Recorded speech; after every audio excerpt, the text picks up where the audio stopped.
നമസ്കാരം, പ്രവാസി മലയാളിയിലേക്ക് സ്വാഗതം.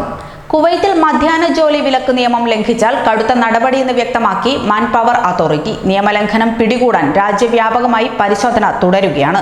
നാളെ രാജ്യത്ത് 50 ഡിഗ്രി വരെ ചൂട് അനുഭവപ്പെടാൻ സാധ്യതയെന്ന കാലാവസ്ഥാ പ്രവചനത്തെ തുടർന്നാണ് പരിശോധന കർശനമാക്കുന്നത്. ജൂൺ 1-ാം തീയതി മുതൽ ഓഗസ്റ്റ് 31 വരെ 3 മാസക്കാലമാണ് കുവൈത്തിൽ മധ്യാഹ്ന ജോലിക്ക് വിലക്ക് ഏർപ്പെടുത്തിയത്. രാവിലെ 11 മണി മുതൽ വൈകുന്നേരം 4 മണി വരെ സൂര്യതാപം ഏൽക്കുന്ന തരത്തിലുള്ള ജോലികൾ പാടില്ല എന്നതാണ് നിയമം. നിയമലംഘനം കണ്ടെത്താൻ രാജ്യത്തിന്റെ എല്ലാ ഭാഗങ്ങളിലും മാൻ പവർ അതോറിറ്റി പ്രത്യേക സ്ക്വാഡുകളെ നിയോഗിച്ചിട്ടുണ്ട്.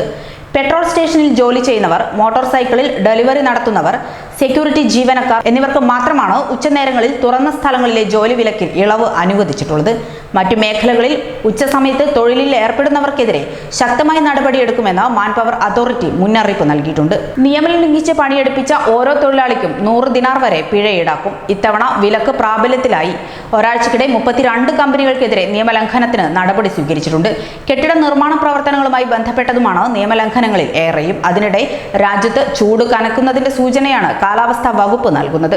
44 ഡിഗ്രി സെൽഷ്യസ് ആണ് ഇന്ന് രേഖപ്പെടുത്തിയ കൂടിയ താപനില. ചൊവ്വാഴ്ച ഇത് 50 വരെ ഉയരാനുള്ള സാധ്യത കണക്കിലെടുത്താണ് കാലാവസ്ഥയുടെ മുന്നറിയിപ്പ്.